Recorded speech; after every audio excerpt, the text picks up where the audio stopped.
Hello, my name is Yinka Ilori. I'm an artist designer based in London, and you're now listening to the Minded podcast. Mr. Architect of Joy, how are you? I'm good, man. I'm in London. It's sunny, it's bright. I'm good. I feel fantastic. Yeah. You gotta enjoy it when it's bright and sunny in London. You gotta be out there.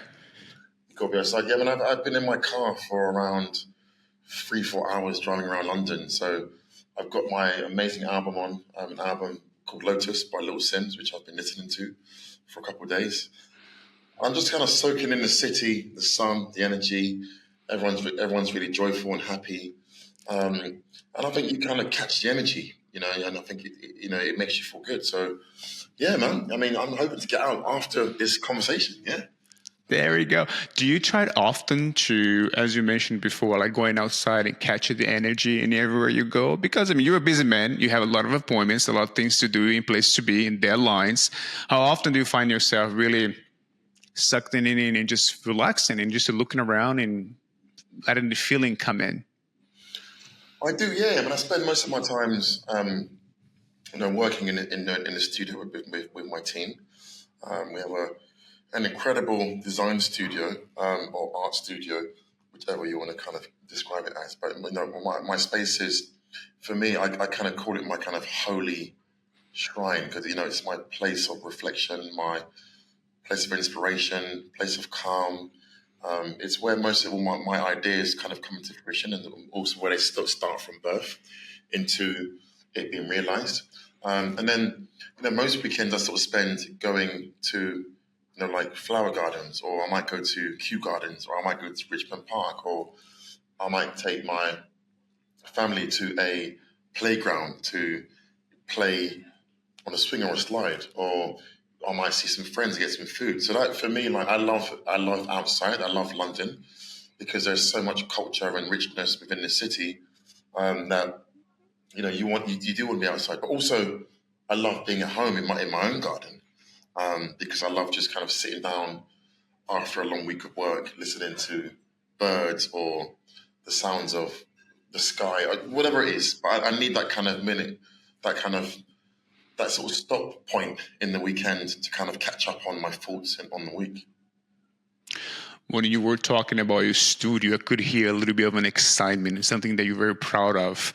And Yeah. so I'm curious to know about something. Is the studio exactly what you wanted to be, like when you started your career, where you are right now? When you look at this place that you're working with, the people that you're working with, is that exactly what you hope to be? More than you hope to be where you are with that? Totally, yeah. I mean, like for those that don't know, people call me the architect of joy. They call me the ambassador of joy. I've been nurturing, cultivating, harvesting, planting joy for over a decade, and I really believe that is my calling. That is my purpose on this universe, is to bring joy to people's lives, also to kind of create spaces for communities, to thrive in, and to sort of see themselves in. And that for me has been something I've been really kind of passionate about. But like going back over 10 years ago, I was working in Marks and Spencer's. It's a retail store where they sell food, clothing, home, accessories, and those kind of things. And I remember actually when I was in my early 20s on the till, dreaming of my own artist studio. I couldn't really picture what it would look like, but I just wanted to kind of be in my own space and making what the hell I wanted to make. It might be an architectural pavilion, it might be a chair or a table, it might be a stage design for a festival, whatever it is, but I just wanted to sort of be in that space. So when I got my own studio, I knew what I wanted this to look like. I knew that I wanted it to sort of feel like you were going into Alice in Wonderland film set, which is going to be full of magic and color and storytelling, and things that are whimsical and magical. But then also I wanted to sort of feel like you were going into Charlie's Chocolate Factory, if you've ever seen that film before. Yeah. And when you got the golden ticket, and it was like everything was magic. So that was my own personal brief, and that is what my studio is. It is People call me the Wonka of design. That's what some of my friends call me because my universe is and my studio is like Willy Wonka and Chocolate Factory. Everything's magical. There's so much color. It's a magical place, and I think the beauty of my space is that whenever you kind of come into my studio, you kind of control your emotion because the emotion says to you, you want to smile, and you just smile. And that was my goal. When you come into my universe, the first thing you do when you open doors, you say, wow. And always that is what I get as a reaction. So I'm happy. Yeah, I love my space. You were talking about your calling, that you knew that this was your calling. Do you believe that we're all put on earth with a purpose? 100%. I come from a very sort of like religious family and background. My parents prayed 7 times a day, twice a day. And I spent most of my Sundays going to church for like 7 hours. It was filled with community, people, who really embraced you, embraced your differences, embraced, your pain, embraced your problems, and took it on as if it was their own. And we spent hours, like dancing, playing music. So for me, like going to church was kind of like my safe space. But within my family, within my friends and family, I feel like there's a friend whose purpose is to bring you joy and laughter. There's a friend to kind of who is there to kind of be a shoulder to cry on. There's a friend of mine who is great for problem solving. I think everyone has a purpose on this universe, and sometimes it may be that your calling is that you'll be alive for I don't know, you'll be on this earth for 50 years, but if 50 years of your time on this earth, you're going to be helping people. You're going to be a good Samaritan, and then you don't make it after 50 years. But I think everyone has their has their calling, and everyone has a calling in the sense that they are there to kind of create and leave something, whether it's good or bad. But everyone has a calling, and if we look at some of the things that's happening in the world, these things I believe are written, and But yeah, I really truly believe that everyone has a calling on this universe, whether it's good or bad. How old were you, or if you remember more or less the time that old place that kind of just clicked to you, and you were able to clearly see that, yes, this is what I'm going to be doing. This is my calling. I think for me it was when I'm going to go back to when I was 11, 10 or 11, and I was in primary school, and I was painting this kind of watercolor painting. It kind of felt like I was painting a landscape in Texas, like a desert in Texas. I don't know. Looking at it now, actually, that's what it looked like. And I remember kind of getting quite a lot of praise from this teacher called Miss Rainbird, if you're listening, and she just really invested in me. Really invested in my talent, which she saw, and then also going on from that, my GCSEs. Another chief teacher of mine called Mr. Doherty, and he was an Irishman, and he was a very strict Irishman. But he loved me, and we still keep in touch now, and we do sometimes speak on WhatsApp. I think it was those two paintings I did. The first one was this kind of like landscape, like this kind of like desert type, like watercolor painting with some sort of like trees and plants in there. And then the other one was this. I painted this kind of cathedral church using oil paints, um, and I think those two paintings or watercolor paintings did change it. Did kind of change. I don't know, change my perspective of what I wanted to be because I actually was, from my parents' understanding, I was supposed to be an engineer. My feeling. So that was the calling they had for me, but that wasn't my calling. My calling was, you know, you're really good at, cultivating joy, and people like being around you, and you're quite. That's something. Yeah, I thought I was quite strong at. And then how do I apply that into the public space, or how do I apply that into design or art? And I think those two teachers and those projects for me kind of gave me the push and that kind of confirmation that this is your calling. Because sometimes you don't know how good you are. Sometimes you don't even know your calling. Sometimes people see the calling in you and say to you, "Do you know that painting you painted or that album you recorded changed my life or made me feel this way?" And I think people get that in different things, whether it's music, whether it's architecture, whether it's fashion. You really kind of I thrive off people sharing their reactions with me and their emotions of how they see my work and how it makes me feel. That for me is like food. So the more you give me, the more I take, the more you give me back, the more you give me, it kind of uplifts me and makes me want to kind of share more of joy in the world. But that's something I often hear from artists and creative people, that there's always someone in their upbringing early in life that kind of push them forward, that kind of incentivize, nurture a little bit their confidence and the skills. How important is that still in our community today? As there's so much going on in the world, how technology is very much, embracing our way of lives, to still have those, as you mentioned, those angels, like little stars, little angels that will sprinkle a little bit of confidence in the next generation. And do you feel like your work is somehow some of your responsibilities to continue the tradition? Yeah, I mean, yeah, for me, yeah, it's super important. I think my parents, they grew up in Nigeria. They moved to London in the '80s. So for them, it was about trying to make the best out of a new situation, which is actually migrating from Nigeria to London and starting a new family.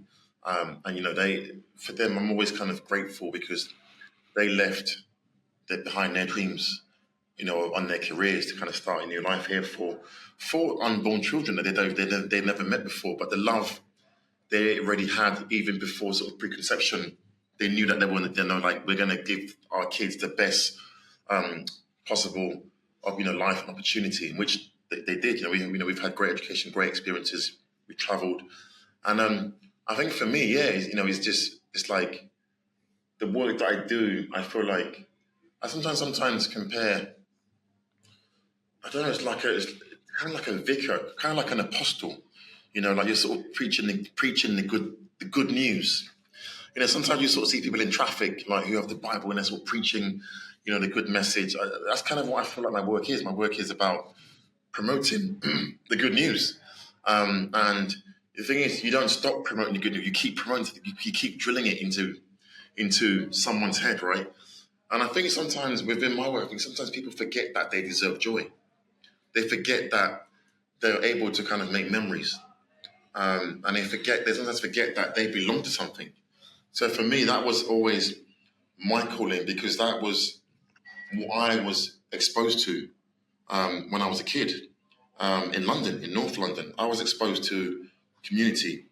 I was exposed to having not a lot, but not having a lot equaled me having the biggest joy. Because you could have so much and have no joy. Yeah. You could have little but have the biggest joy. So it's kind of crazy when you kind of compare and contrast actually having a lot, having less, and how you feel, and how that's kind of impacted your life. So for me, yeah, that was kind of my mission, was to kind of continue that can continue that experience or of what I experienced when I was a kid, and bring that to the world through my lens, because my parents' lens of what they think joy is different from my experience of what I think joy is, right? And my parents' idea of joy might have been, putting food on the table, seeing their kids happy eating or having education, which was also, for me, like, and I'm sure for my siblings, it's super important, but for me, I feel like there's this idea of kind of passing on a baton. It's like an Olympian, when you're doing a relay, you sort of pass the baton on, and it's kind of what my parents did, is like they sort of gave us these tools, and these tools are, joy, affirmation, community, connectivity, family, these core values. And this is why I've reimagined it, in my work, in my practice. As you embrace your calling to be this person that really much project and promote joy, not through only your work, but your persona, your personality, and through the people around your life, do you find sometimes often people forget that you are a human being, that sometimes you have bad days. Sometimes things are tough, and it's Totally. hard to be joyful all the time, and there's so much going on in the world that sometimes that affects you directly as well. So do you feel sometimes you have to balance that out because you have this persona, you have this identity that people from the outside world see your work and see you and admire you for, but at the same time you are a human being with all sort of different spectrums of emotion? Yeah, that's a great question because I've rarely spoke about it before. It's so fresh. My mum, unless my mum passed away last year. Early last year, and that was the lowest of the lows I've ever been. I mean, there's nothing that can compare to losing your mum. Your everything, the woman who kind of brought you into this world. And when that happened, I mean, picking myself up, going to work, seeing family, I just couldn't do it. I couldn't find it within myself to actually get up and get out and work because, like, joy at the time then didn't exist. But then I think there's always this kind of pressure of being the ambassador of joy, and people expect you always to be happy and smile, and then if I'm on a Zoom call and I'm not, it's like, oh, hello, how are you? They get weird. It's like I feel like I'm offending them because It's they're like, what's like, wrong? What's wrong with you? What's going on? totally. And I'm like, oh, I just had a long day, or I'm not feeling great. And then, oh, okay. And then somehow it changes the mood of the conversation because I think they're so used to me being always kind of upbeat, happy, and positive. And even with the clothes I wear. So recently, I've been wearing lots of neutral colours, lots of whites and kind of beiges and browns. Usually, I'm wearing lots of like oranges and yellows and bright colours. And I've been wearing these kind of tones, this white and beige, for a number of weeks now. And I did, a kind of a studio tour with Artsy, on my Instagram a couple of weeks ago, and I wore like pretty much all white. And the comments were like, "I've never seen you in white before. Are you okay? Why are you wearing white? It's insane." And I was out last night at the Royal Academy summer show, and I had comments. People telling me, "Oh, like that's a bit muted for you. Is everything okay? You okay?" And sometimes I don't actually feel like wearing any colour because sometimes you don't want to talk to everyone. You don't want to engage with everyone because sometimes when you wear colour, for me, I feel like colour is an open gateway for a conversation. It's like you sort of put your key and you press the start button and people, oh, okay, he or she wants to have a conversation and they want to engage. So there is that pressure of consistently always having to sort of be on the ball and always have to be happy and joyful because my work, that is my universe, right? But I am also a human being, and sometimes, I get up in the morning and I don't feel 100%. I don't feel like talking. I don't feel like smiling. I want to go to the gym and I want to listen to music and I want to have a sweat for an hour just to myself. And when I finish the gym, then maybe I might come back to the architect of joy. But we're humans and we can't always be happy because life experiences, emotions change, feelings change. There are things that happen around the world now that will not always spark a joyful emotion, Yeah. You can fully experience happiness if you don't experience the other end of the spectrum, right? So you don't know what it looks like and it feels like. Exactly. And that's been something that's been quite hard to do. But I think people are slowly, I don't know, respecting that. So I've stuck to these tones I've been wearing at the moment. So, but yeah, it's all good. If you don't mind me asking about your mom a little bit, what are some of the things that when you think about her, really kind of highlights to you her memory and everything? Oh man, my mum was the most, wow, hardworking, selfless, funny, oh gosh, fashionable, stylish. Like she embodied everything that you would want from a mother. not only from my mother, but like what you'd want someone to be. Like she was my hero, man, and she still is. And I think when I think of her, and I think of sometimes whenever I feel like I feel low, or I sort of sometimes doubt myself, I could hear her in the background, and she would say to me, "Why are you worrying? Why?" That's her reaction. You worry too much. Why are you worrying? And I'm like, okay, yeah. Why am I worrying?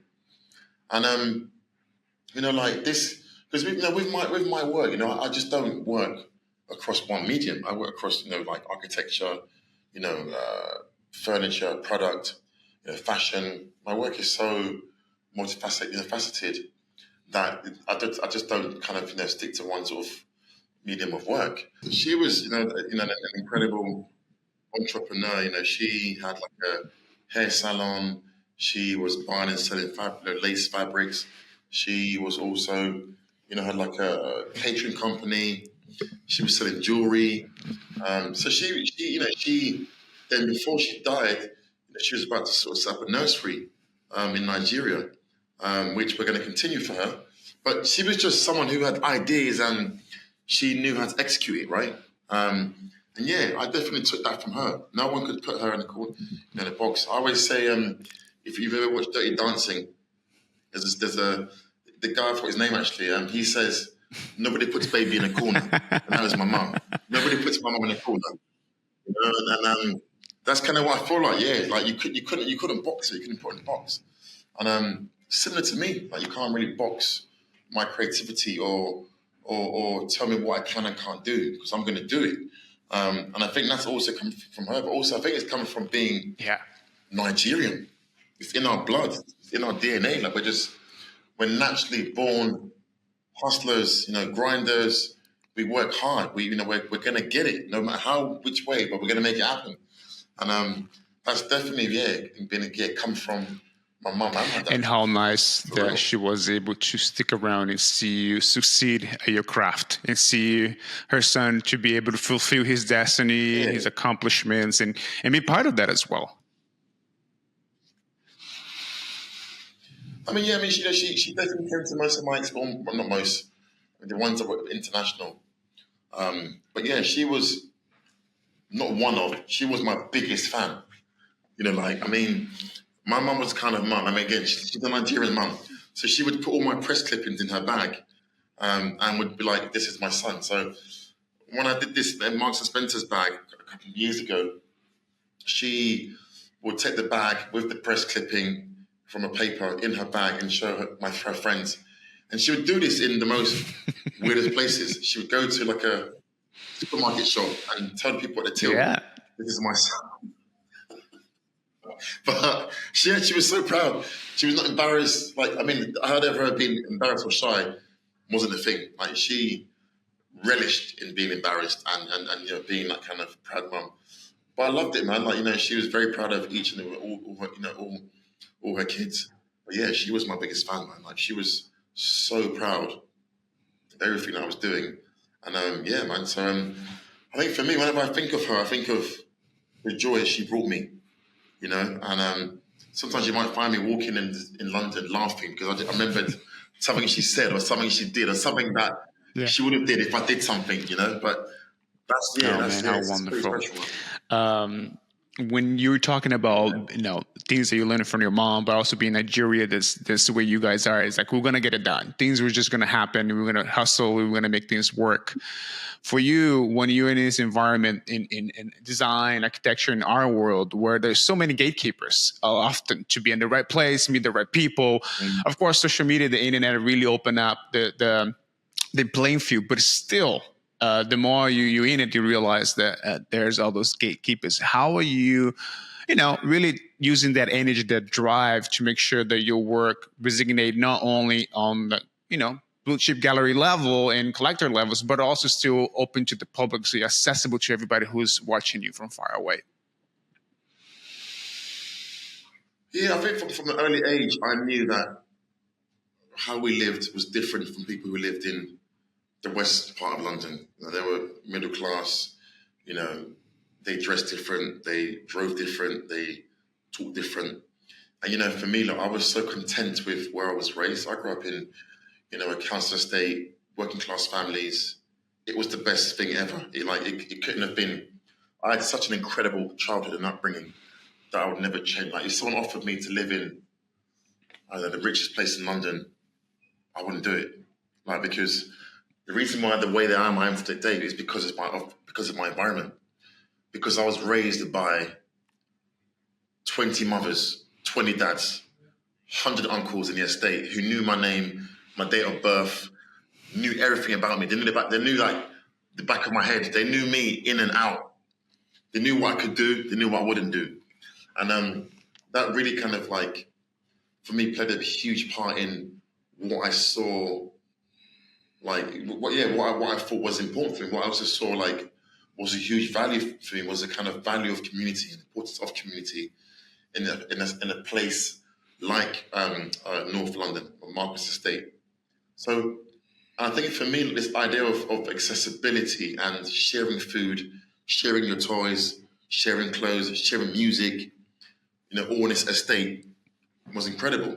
So from a young age, I was exposed, and I was already having this kind of dialogue and this kind of cultural exchange of people, communities in this estate, people who kind of also shared the same experiences of having parents who are immigrants, where I'm a product of an immigrant, so like also that kind of connection was why we had this kind of strong bond in our estate. Because obviously it's quite in the 80s there was an influx of Nigerian immigrants, and not just Nigerians but other immigrants coming in from different countries and starting 70s, maybe early 70s, starting like a new life. And I'm a first generation British Nigerian born in London, and for me, I wanted to create work that celebrated my heritage and celebrated my roots, which meant that I had to bring in all my experiences, which was one, community, two, inclusivity, and three, this idea that everything, it's for everyone. No one is going to be excluded from this experience. Whether it's football you're playing or watching a film or eating food or whatever it was, you were part of it. So I had to kind of keep that same ideology that I was exposed to from early on into my artistic practice, because that was all I knew. And I knew for me, when there's this African proverb which says, if you want to go, if you want to go far, if you want to go fast, go alone. If you want to go far, go together.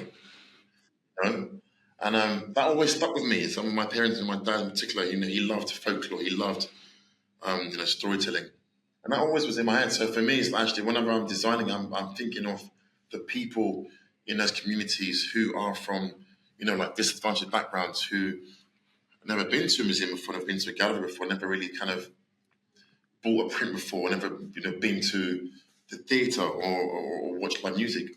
That is my audience, but also the audience is going to be middle class people, working middle class, upper class, but I'm a working class human. That's my environment. Yes, I've definitely my work has changed. I've been exposed to different things, but my roots, on my core, I'm a product of an immigrant. I'm a product of a working class, community, and those values for me, like you can't buy that experience. You can't buy it. You can't copy it. Even AI can't copy it. Oh man, I was about to ask you about AI because it's almost impossible to have a conversation these days and not talk about AI. Do you have any specific strong opinion about it?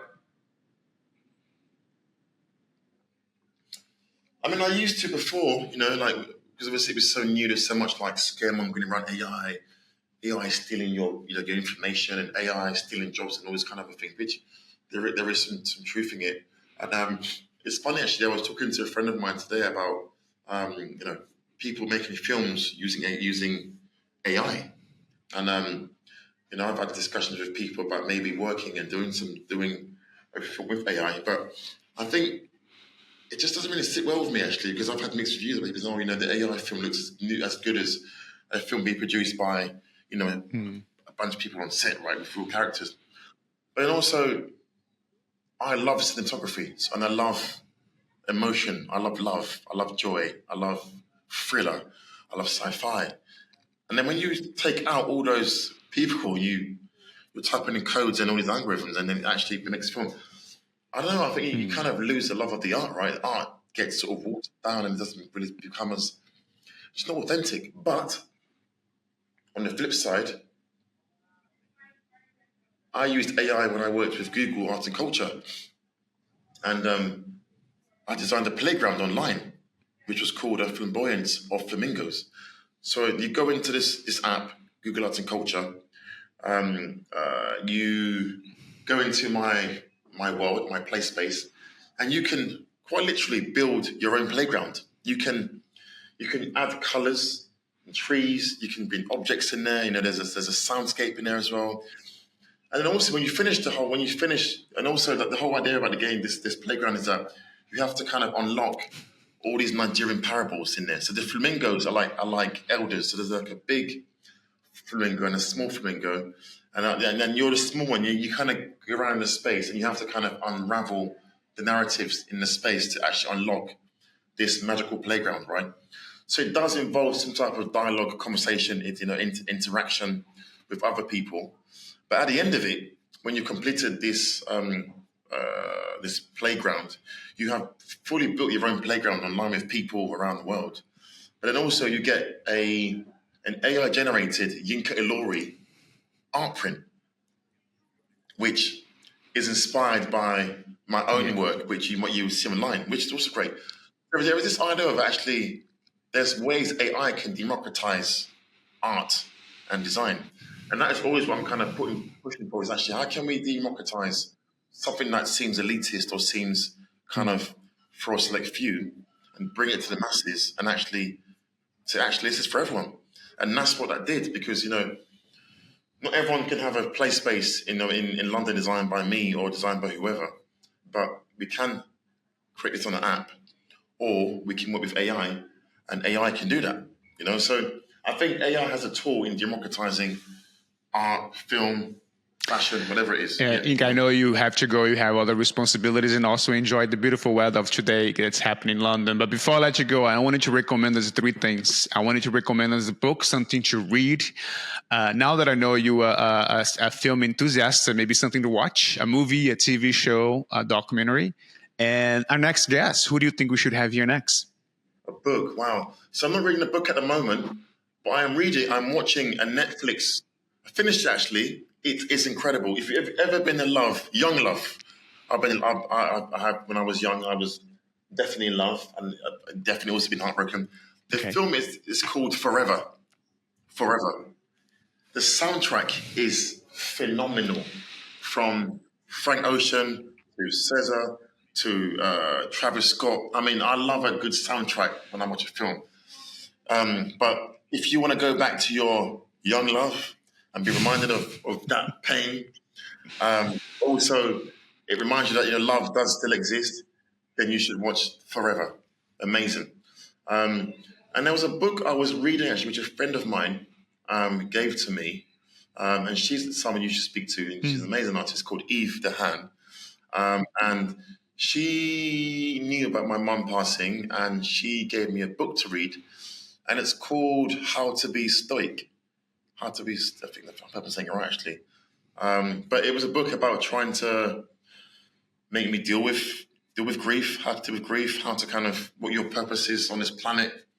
But yeah, how to be stoic. Yeah, STOIC. Yeah, those 2.